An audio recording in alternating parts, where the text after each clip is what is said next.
Hello, this is Rose Cuison-Villazor. I am the interim Co-Dean of Rutgers Law School in Newark, and this is The Power of Attorney.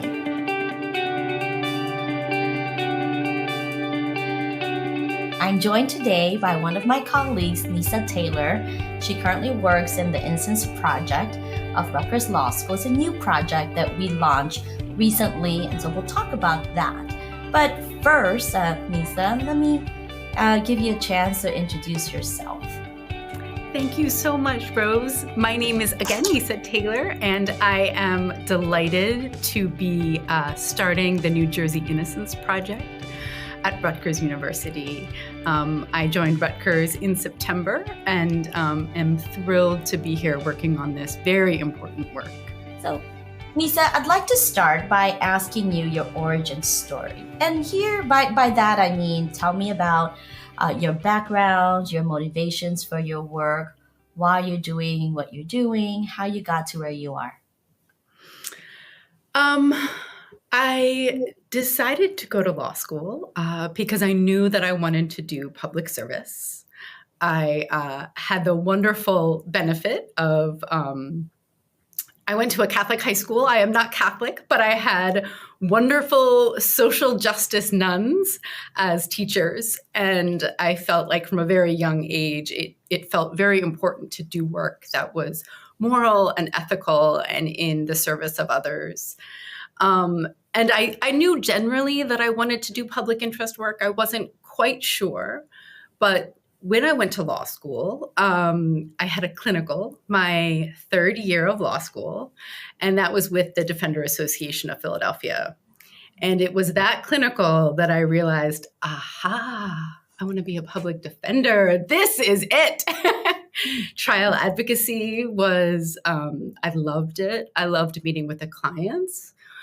And I also realized spending time in jail with my clients, how utterly awful it is, what a disastrous thing we are doing to human beings when we incarcerate them, and the horrific impact of incarceration on Black and Brown individuals and communities, and realized that I could not be doing more important work than working as a public defender. So I went from law school directly to the Defender Association of Philadelphia, and was there for a little over a decade. After the Defender Association, I spent a year working at Rowan University as a Title IX manager, but then quickly came back to criminal law and had the benefit of working for the American Civil Liberties Union of Pennsylvania as their Criminal Justice Strategic Litigation and Policy Council. It's a lot of words, but basically I was still just trying to get people out of jail in a different format. I was doing litigation targeted toward mostly pretrial detention. And when COVID hit, really trying to get people out of jail under the circumstances of the really awful conditions of prison during the pandemic. And which I might add are still going on today in many cases.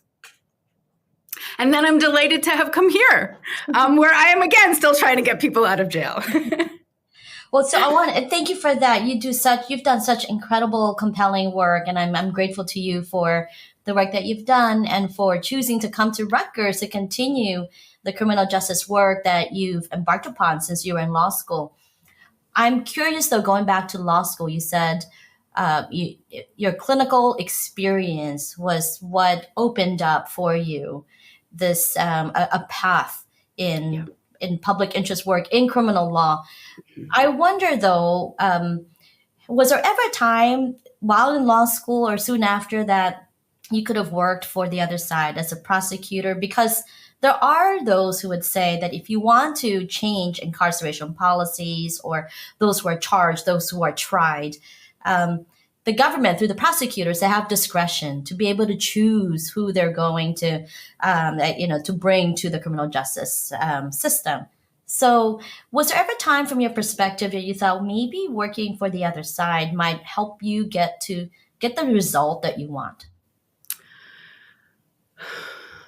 No, not really. I will say I did a very brief stint in college where I worked for victims of domestic violence and had a great deal of respect for the work that the family violence district attorneys were doing, who were representing mostly women, as victims of violence. But once I began to work in the clinical and spend time with clients, I quickly realized there was no way that I could be responsible for sending someone to jail. Mm-hmm. Even if I had discretion to send them for jail to less time, I realized that it would not be something I could live with in myself. I also really loved having my clients assigned. There's a way in which I really liked the absence of discretion. I liked knowing that I had a responsibility to act zealously on behalf of my clients and was not responsible for,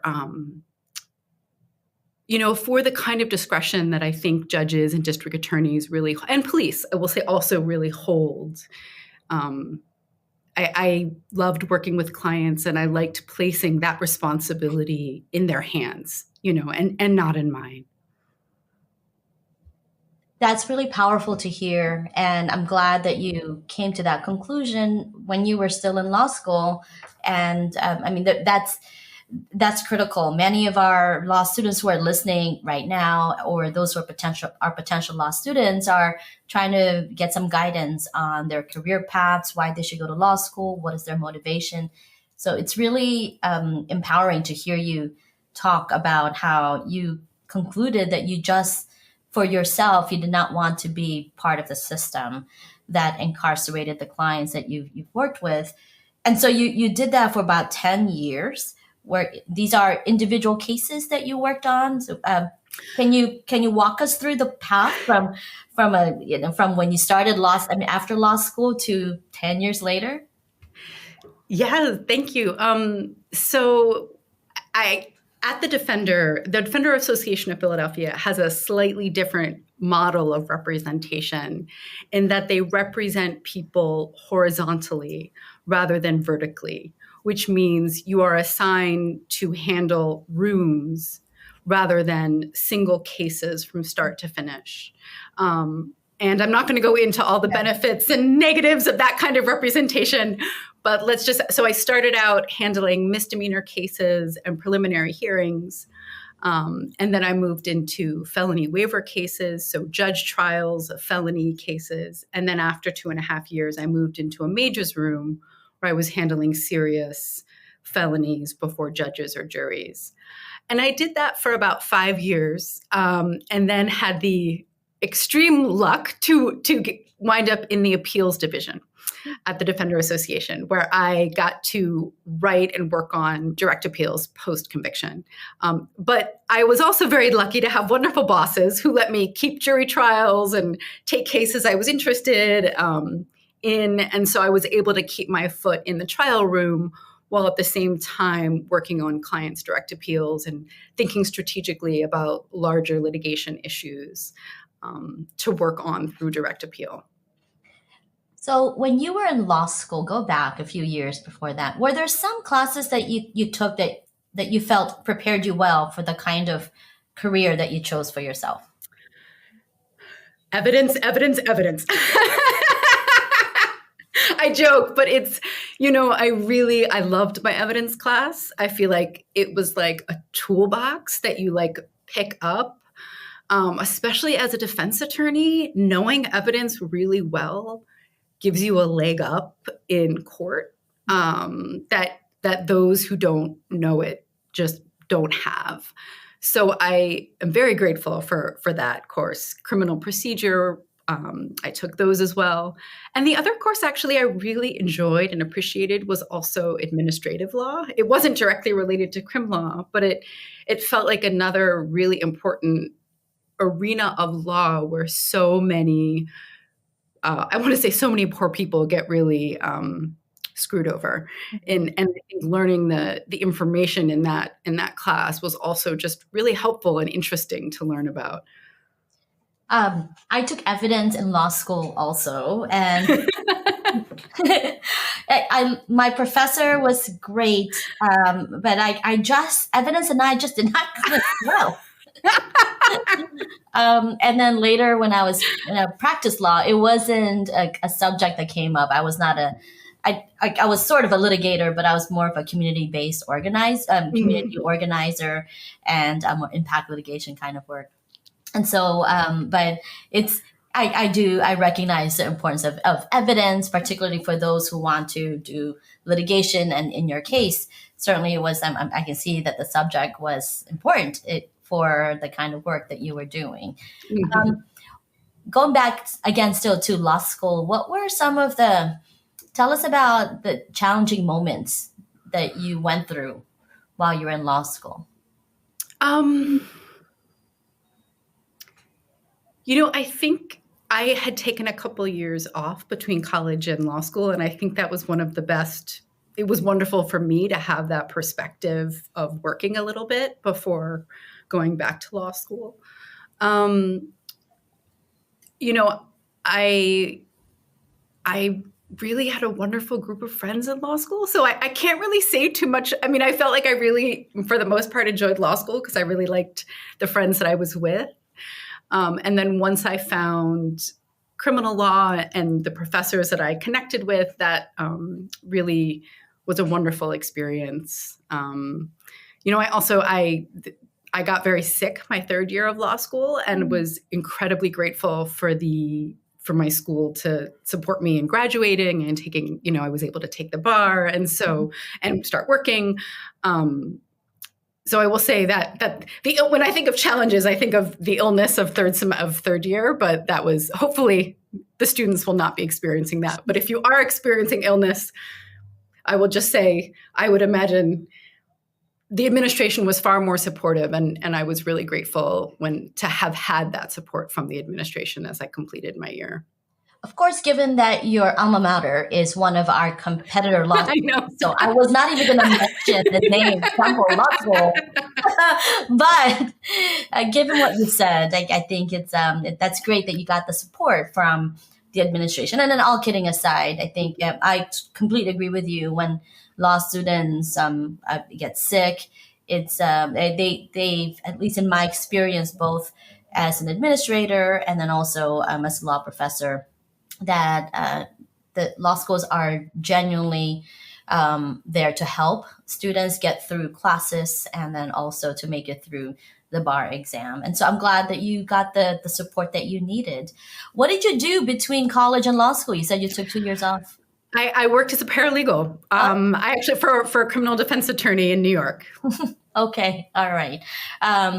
It's really interesting to me that when students take some time off between college and law school, even a year, but the longer the time of spent between, how much more their perspectives and what they can share in the classroom are rich. Right. I like to teach in the part-time program in the evening, and I've had students who are doctors and nurses and teachers, police officers, and so of course with them, those are their full-time jobs. But then there are also these other students who have worked for a long time, and it's really interesting to hear about their perspectives on the law, and not to say that not going to law and not taking time off is, this is not to critique those who chose to go to law school right away, but this is just a comment on how someone like you, after 2 years, I'm sure in the classroom, you've just had this different kind of view about seeing things because you've been out there working for some time before going back to the classroom. I feel like it also just helps put things in perspective. After working for a couple of years, well, first of all, I think it also puts finances in perspective, which is an important lesson to learn. I had to pay student loans, and I understood what that meant when I was applying to law school. I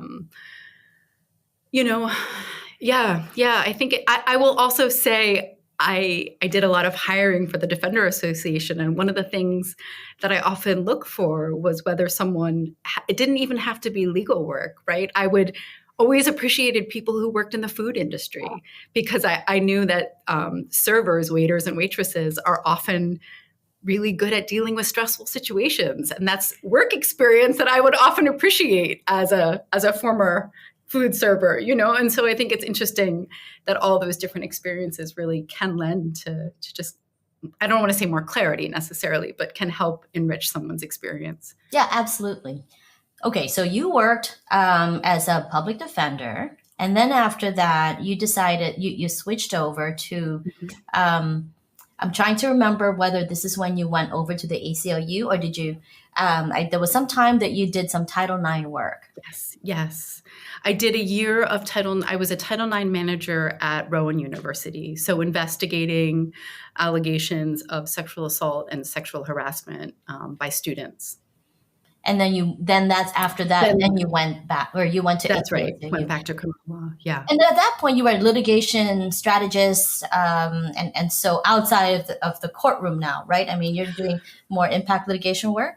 Yes. Yeah. So it was a lot of policy work. So a lot of time, working in the working with our legislative director, working to change court rules, and then, as you said, impact litigation, strategic impact litigation, where I was not in the courtroom.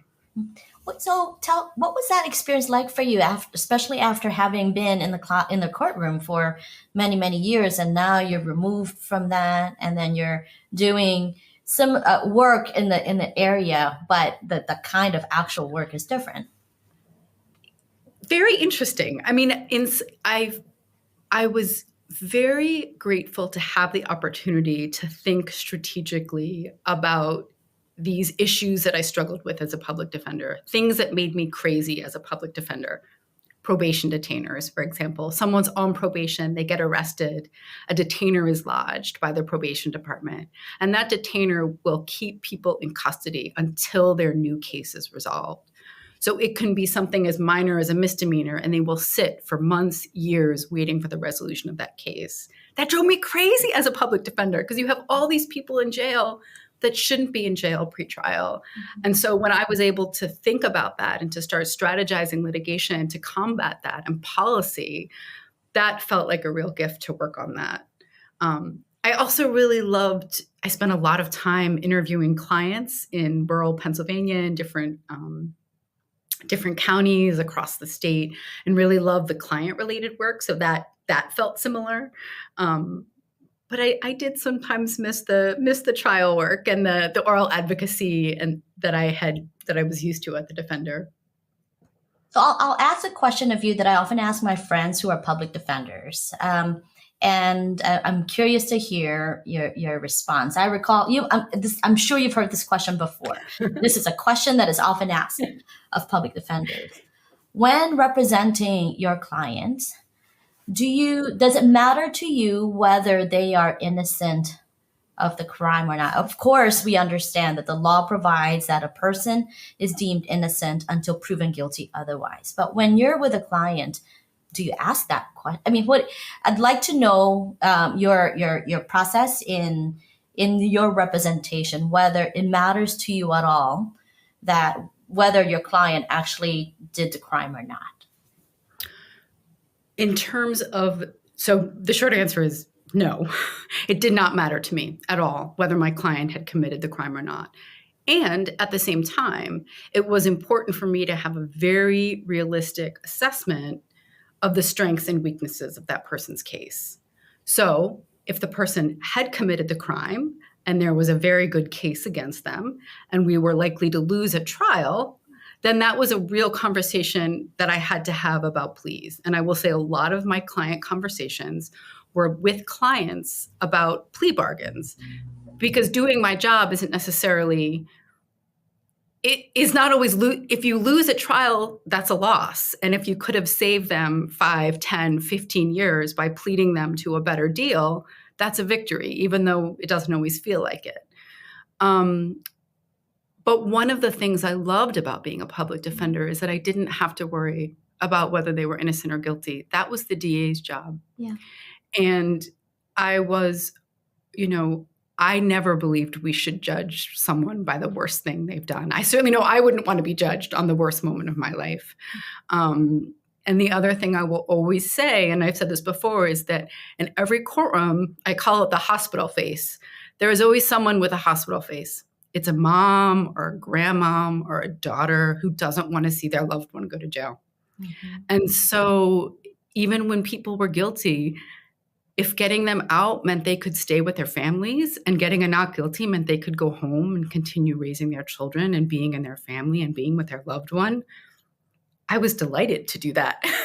So I really, and again, I felt like a lot of times it was like, well, if I have a guilty person and they lose, well, the state did their job. If they win, good for the person, right? Like, yeah, no, you're absolutely right. I like that. I appreciate the question. I mean, the response is that it's up to the government. The government has that obligation to prove innocence or guilt.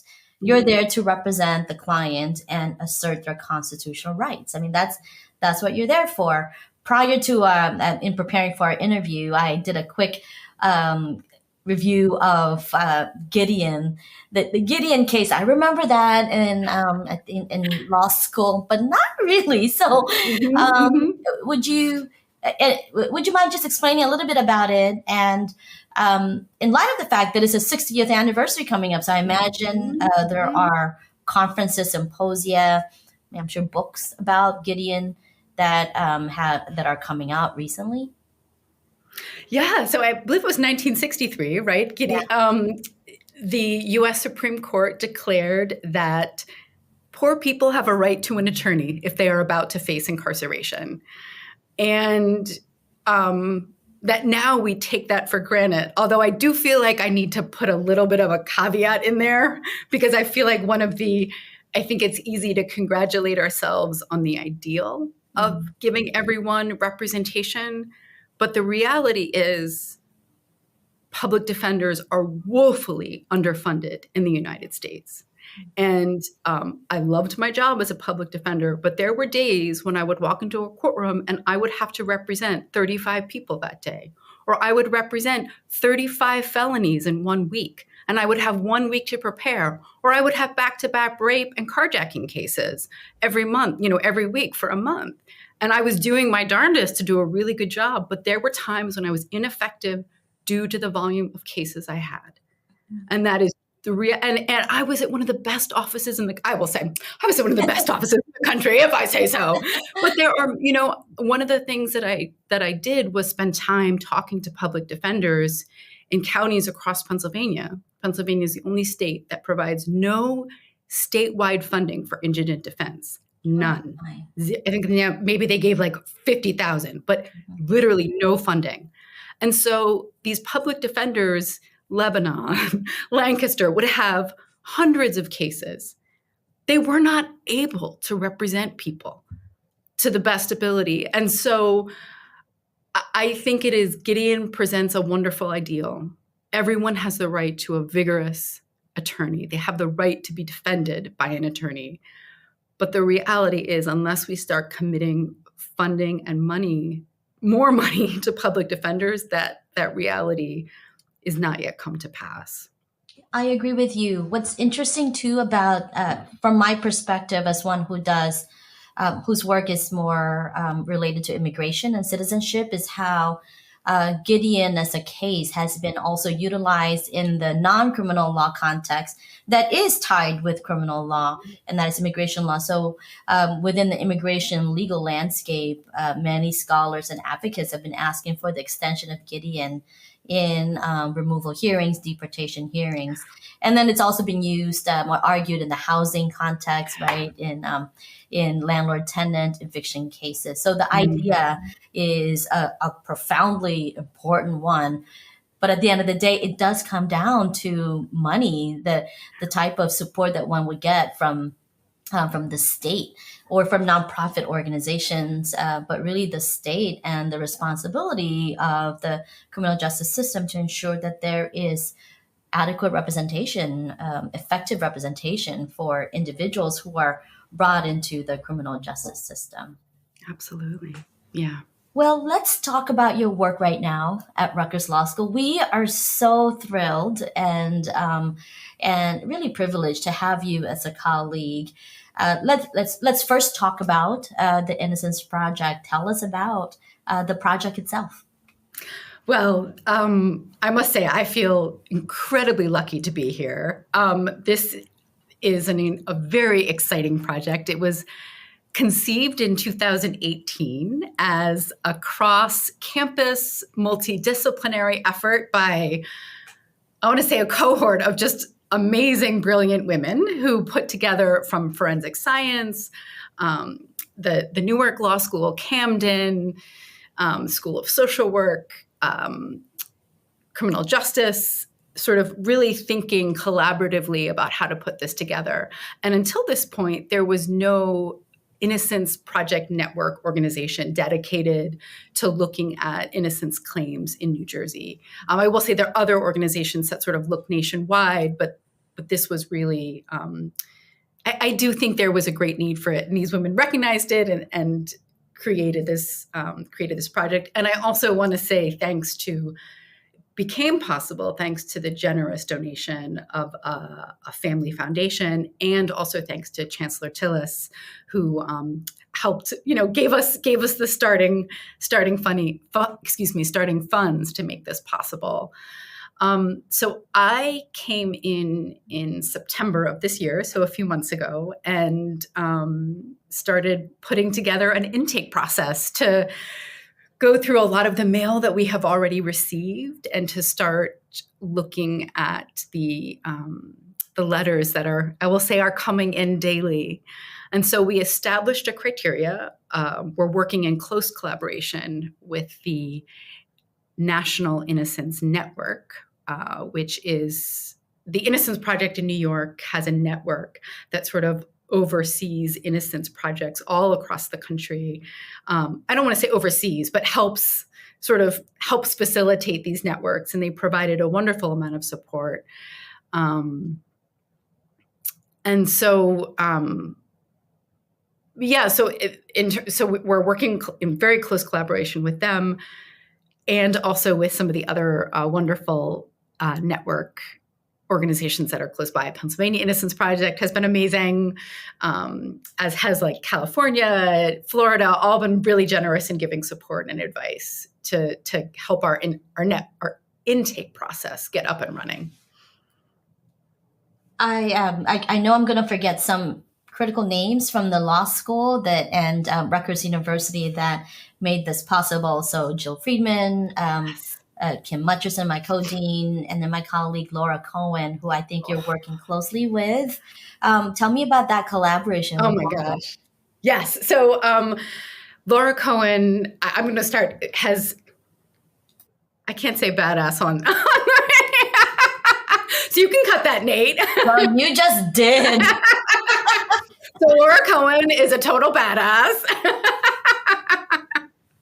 She has she has done innocence work. She has assisted with the exoneration of many people, working Hugh Burton, has also run an amazing clinical at Newark for, I want to say, over a decade, ran the juvenile defender. Laura's career is amazing and has an incredible wealth of knowledge. So I am actually, she is supervising all of the work that we are doing right now. And I feel incredibly lucky to be working in collaboration with her and with just with her knowledge and expertise and assistance.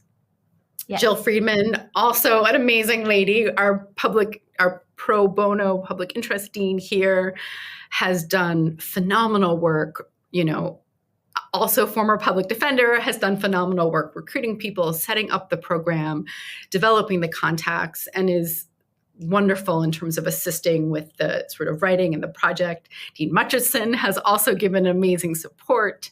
And then I also want to shout out Kimberly Moran, who is a forensic scientist who has done wonderful. One of the things that will continue to do is review forensic science claims as they come in. Arson, fingerprints, ballistics, all of these quote unquote forensic sciences have serious issues, and she can help us sort of review claims as they come in. Jane Siegel, I forget Jane's official title. I want to say she's the undergraduate dean, but that's not right. I'm blanking on her title, but she's done phenomenal work in the criminal justice field, worked with incarcerated women for many years, and has also given support. I also want to thank Kevin Murphy, an investigator who's providing assistance and helping us with some of the investigative work that needs to be done for the project.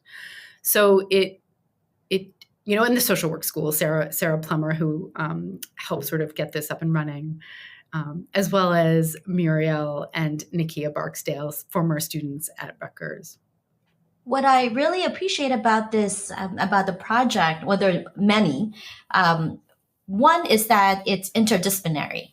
The kind of work that we need to do in order to ensure that those who are innocent and wrongfully convicted are free requires the expertise of not only lawyers but forensic scientists and investigators. So it's great. It's such a great collaboration. The other thing that I really appreciate about this project is that it's cross campus.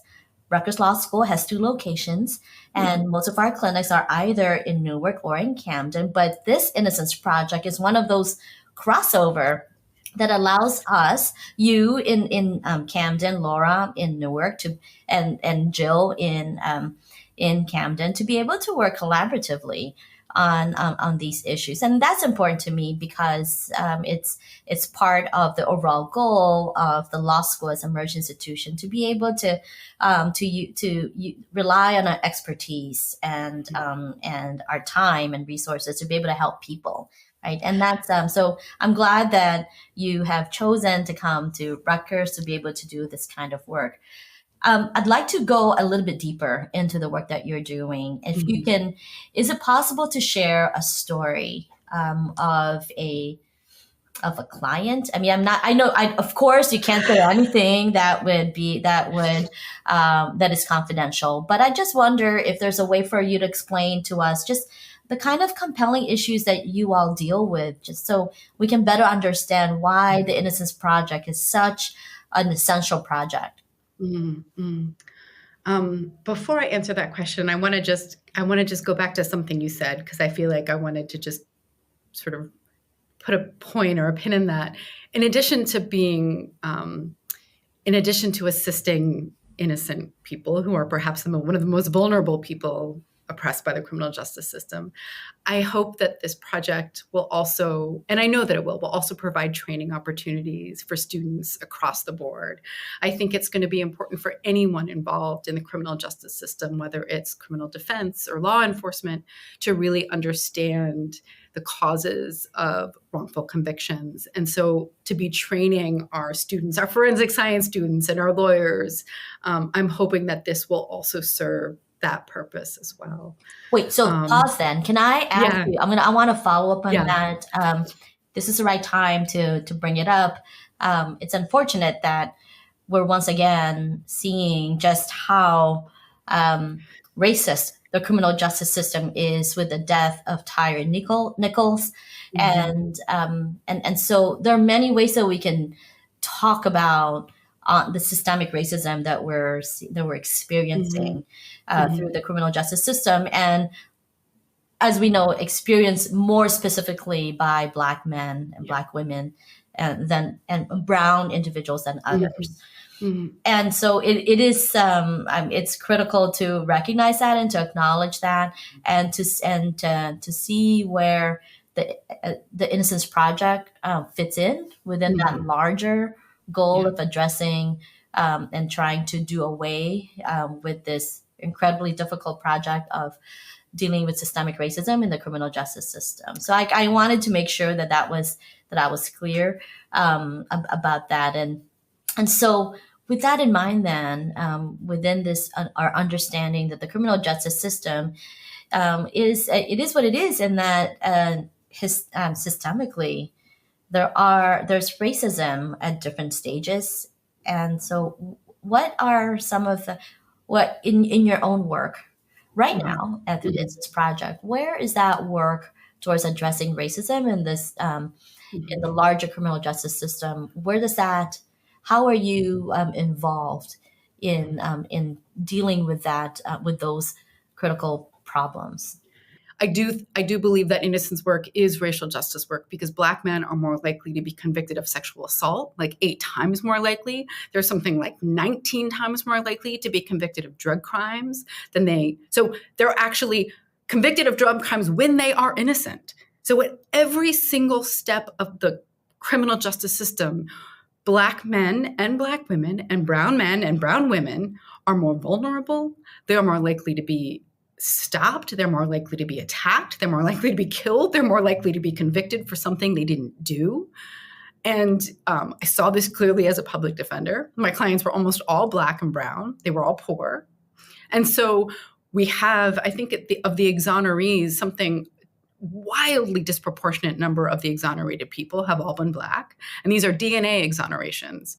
So we know that between 2 and 10% of all convictions are wrongful. And that's a low estimate.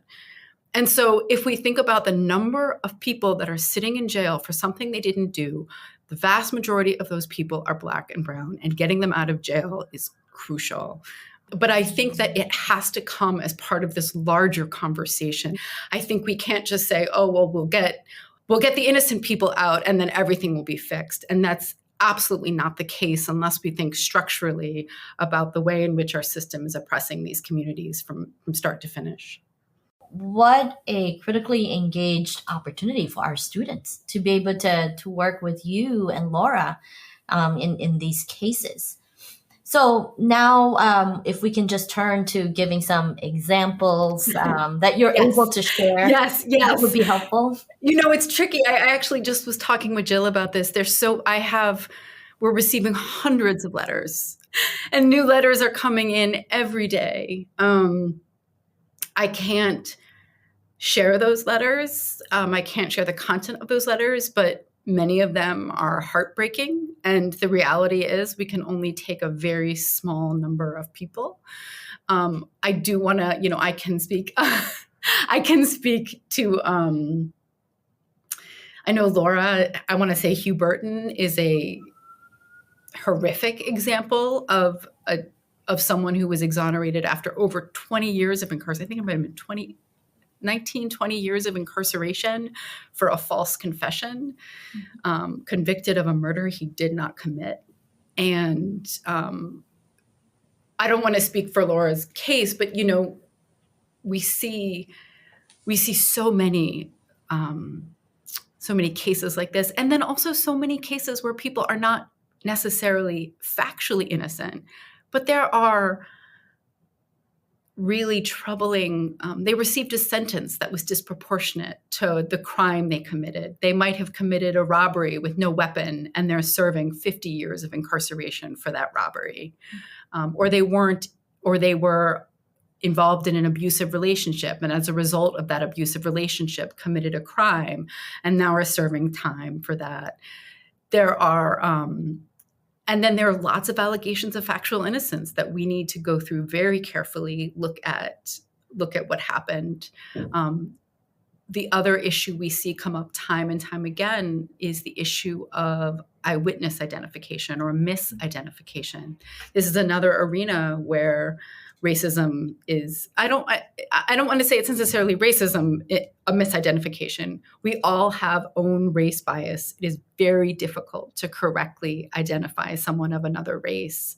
And what we see as a result is white victims, particularly white victims of sexual assault, and Black men are convicted of that sexual assault. And that is not always the person who was the actual perpetrator of the assault. I know that Jennifer Picking Cotton, the book by Jennifer, I want to say blanking on her last name, and Reginald Cotton, who was convicted of a rape that he did not commit, is another example of misidentification in the instance of sexual assault. So, we're reading a lot of very heartbreaking letters right now. Yes. At the same time, I recall it was in 2019 when Laura talked to the faculty about the work that she did on behalf of Hugh Burton, so who, as you said, was falsely accused of killing his mother when he was 16 years old, and the police obtained from him a false confession. I mean, he was 16 years old. How could he have known? He was under a lot of pressure from the police, and he just lost his mother. And so I recall many of us in the faculty had tears in our eyes when after Laura shared with us that she was able to, with other lawyers, Barry Shank and Susan Friedman of the Innocence Project, and others at Northwestern, Pitzer at the School of Law there, how they collectively work together to obtain Hugh Burton's freedom. And that's the kind of work that is essential, really critical here in New Jersey. And at the time, I thought that we did have an Innocence Project. I had no idea that New Jersey was the only state that did not have one, and so that's why we are here at Rutgers are just feel so privileged to finally be able to launch this project here with you and with Laura and others who are working together to do innocence work, because it is so needed in our state. So I'd like to pause a little bit. You've done such amazing work in the criminal justice field, and you knew from law school that that's what you wanted to do. You said earlier that you enjoyed law school. You had the support of friends. Can you think of some advice that you would give to yourself? I mean, it sounds like you had a great experience, but is there anything that you would tell your younger self about the future of your future as a public defender or doing criminal justice work? This is in light of a conversation that I was just having with colleagues, former defender colleagues. It's important to recognize when you need to step away. I loved my work, but you are also engaged in facing the trauma of the system every day. And you are facing terrible things happening to people over and over and over again. And you're facing your clients being brutalized in many different ways over and over. And it is exhausting to do that work day in and day out. And so to recognize when you need to really step away and take time off, do what you need to do, know that burnout is real, and to acknowledge that. And so I think as public defenders, what happens to our clients is often so awful that we can sometimes forget that if you don't really focus, and I don't want to say self-care because I don't think that's necessarily the right term either, but to recognize that sometimes you need to take care of yourself in ways to support yourself and to really take time out, step away, disconnect, do whatever it is that you need to do to make sure that you preserve yourself as well. Because I think that can easily be forgotten when public defenders are dealing with just the onslaught of terrible things that are happening to your clients. I mean, you wind up really caring about your clients. And, I will say I never got to trial, and I liked my clients, and you don't want bad things to happen to them. And yet bad things happen to your clients every day. And so navigating that difficulty and knowing that it's hard, I loved the work I did. I felt grateful for the work I did, but you will lose a lot as a public defender, and it is not easy. And so understanding that ahead of time is something I wish I'd given myself a little bit more permission to just be like, yeah, this is really hard.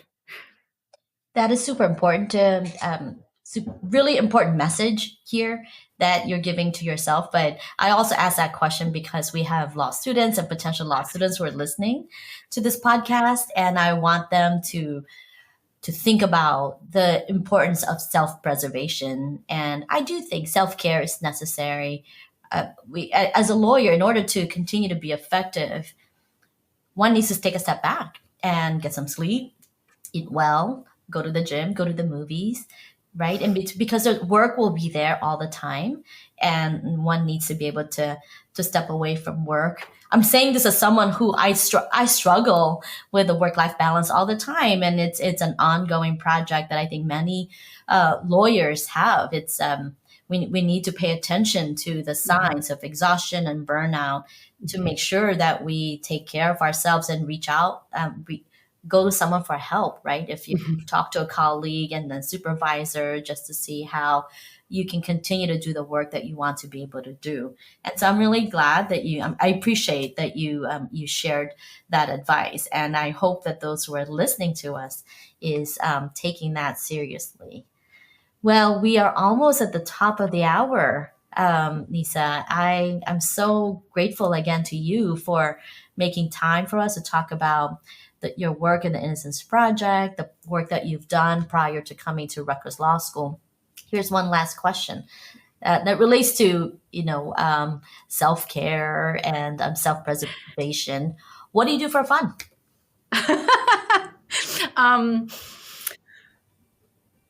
Well, let's see. I feel like I read a lot of trashy sci-fi novels. I run a lot. I read a lot of novels in general. Oh yeah. And so I don't know, romantic novels or sci-fi? Really more like sci-fi. Like I've just been on an Octavia Butler binge. Not that that's like really self-care, but she's amazing. I running a lot is really helpful. Like I don't know what I would do if I wasn't able to. I mean, I would figure something else out, but exercise has definitely been like a very important part of that, as well as having like a wonderful family and friends and, seeing them and spending time with them as well. Okay, well, great. On that happy note, thank you for joining us, Nisa, and I look forward to seeing you again very soon. Thank you. The Power of Attorney is produced by Rutgers Law School. With 2 locations minutes from Philadelphia and New York City, Rutgers Law offers the prestige and reputation of a large, nationally known university with a personal, small campus experience. Learn more by visiting law.rutgers.edu.